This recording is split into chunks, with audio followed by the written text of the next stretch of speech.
Indian stock market पर जो bull run चल रही है, तो इसकी धार को पकड़ते हुए एक के बाद एक लगातार आईपीओ आ रही है और कुछ आने वाले हैं।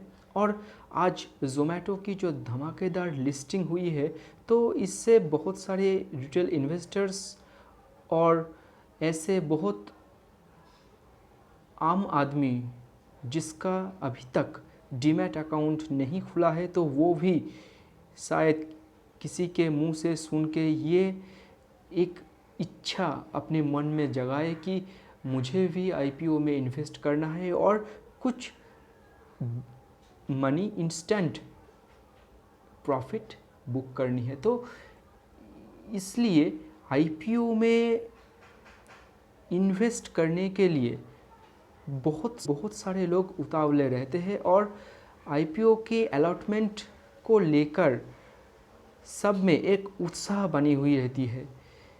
अब ये एक चीज़ कि आईपीओ में हम अप्लाई तो करते हैं और अप्लाई करने की जो प्रोसेस वो भी हमें पता है।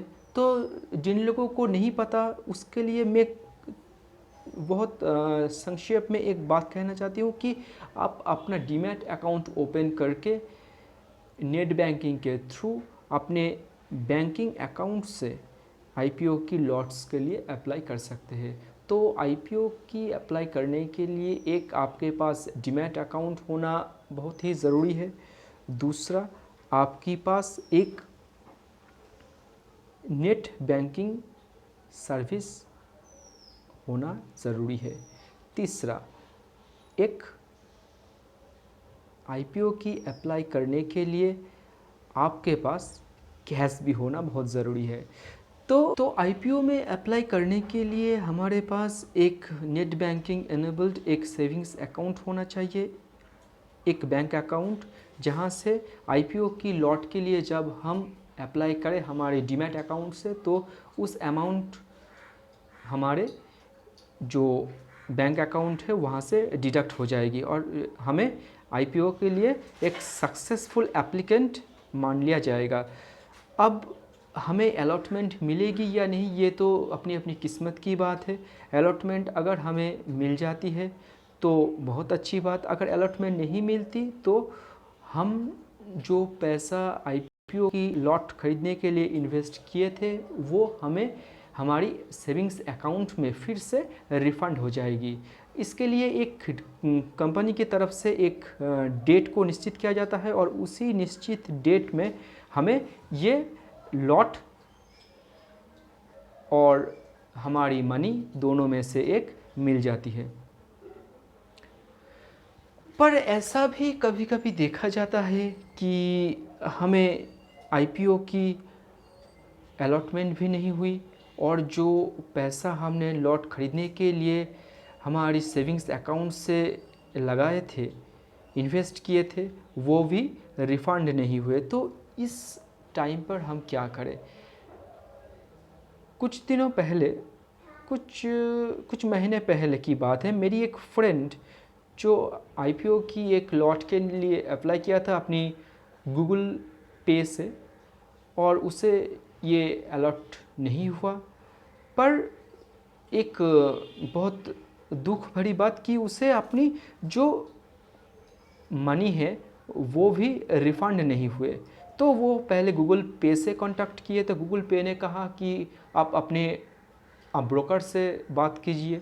तो वो ब्रोकर के पास गए और ब्रोकर ने बोला ठीक है, ये रिफ़ंड हो जाएगी, आप बैंक में जाकर एक बार बात कर लो। तो वो बैंक में चला गया और बैंक ने कहा ठीक है, 5 दिन का एक टाइम बैंक ने फिक्स्ड किया कि 5 दिन में आपकी अकाउंट में वो पूरा पैसा रिफ़ंड हो जाएगी। पर 5 दिन के बाद जब रिफ़ंड नहीं हुआ तो वो फिर से बैंक पर गया तो बैंक उसे बोला कि तुम अपने ब्रोकर के पास जाओ, ब्रोकर ही तुम्हें सब कुछ बता सकता है। इस आईपीओ और इसकी जो इन्वेस्टमेंट है इसके बारे में हमें कुछ पता नहीं। और बेचारा अब तक इतने दिनों हो गए उसे अपना रिफ़ंड मनी नहीं रिसीव हुआ। वो अपना पैसा आईपीओ भी नहीं मिला उसे, और जो पैसा था वो भी उसे अब तक रिफंड नहीं हुआ, नहीं पता आगे कब होगा। आईपीओ अलॉटमेंट होने की जो डेट है, जिस दिन आईपीओ लिस्टेड होती है उससे पहले ही जनरली पूरा पैसा रिफ़ंड हो जाता है।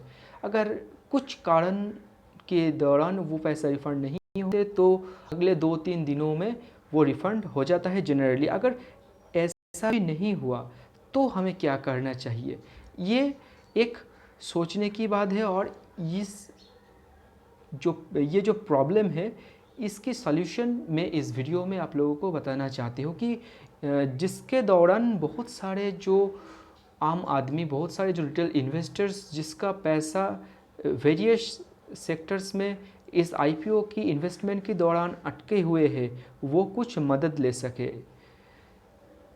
नंबर 1, आपको एक चीज़ करनी होगी कि आपको सेबी की जो वेबसाइट है www.sebi.gov.in, उसकी जो कंप्लेन सेक्शन है वहाँ जाकर आपको एक कंप्लेन दर्ज करानी पड़ेगी। और इस कंप्लेन को दर्ज कराने के लिए आईपीओ की अलॉटमेंट, आईपीओ की अप्लाई की जो कागजात आपके पास है, जो पीडीएफ की फॉर्म में आपके पास है, वहाँ से बहुत सारी इन्फॉर्मेशन जैसे कि आपकी ID, client ID, depository ID, आपकी आप कितने लॉट्स के लिए अप्लाई किए थे, इस तरह की बहुत सारी इन्फॉर्मेशन चाहिए।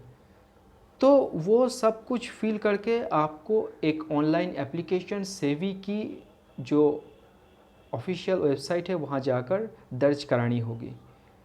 नंबर 2, आईपीओ की ये जो अलॉटमेंट होती है और पैसे की जो रिफ़ंड होती है, इसमें कंपनी और ब्रोकरेज हाउस का कोई हाथ नहीं होता। ये टोटल जो प्रोसेस होता है ये कंट्रोल करता है register of IPO. He is responsible for the whole process of IPO application, IPO allotment etcetera etcetera.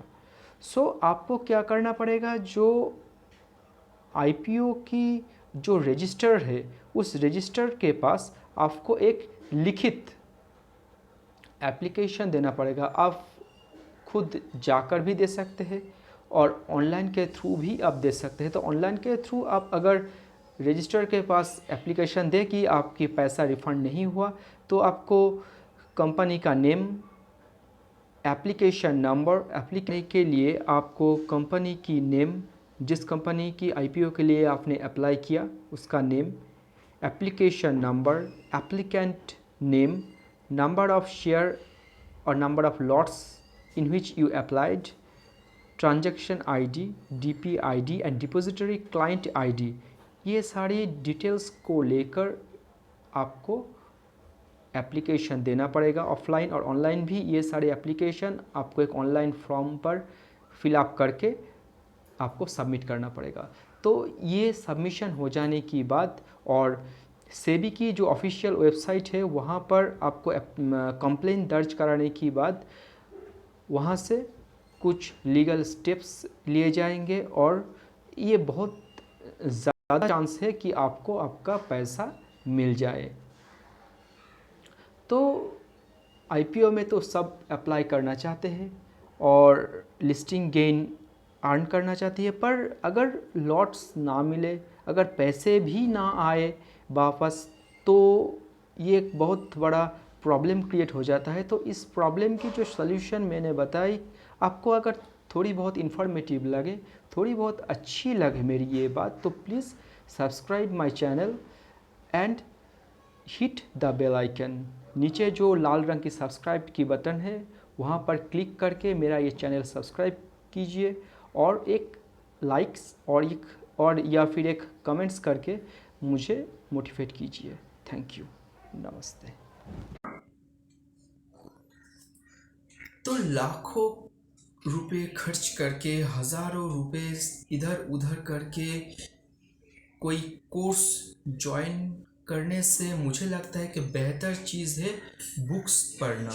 Books पढ़ना एक अच्छी हैबिट है जो आजकल धीरे धीरे ख़त्म हो चुकी है। और आप अगर बुक्स पढ़ते हैं तो बुक्स में एक राइटर की पूरी ज़िंदगी की जो नॉलेज, उसका फॉल्स अप्स डाउन्स सब कुछ हमें सिर्फ 1 2 3 घंटे में बुक्स पढ़ने से मिल जाती है। ये एक बहुत बड़ा अनुभव है। तो आप लोग अगर बुक्स पढ़ने में इंटरेस्टेड है और बुक्स पढ़ के फाइनेंशियल और स्टॉक मार्केट्स में अपना एक वेल्थ क्रिएशन की जो यात्रा है वहाँ पर सफल होना चाहते हैं, तो please check out the links in my description box and go through it. And if you like, then please read books and gain knowledge.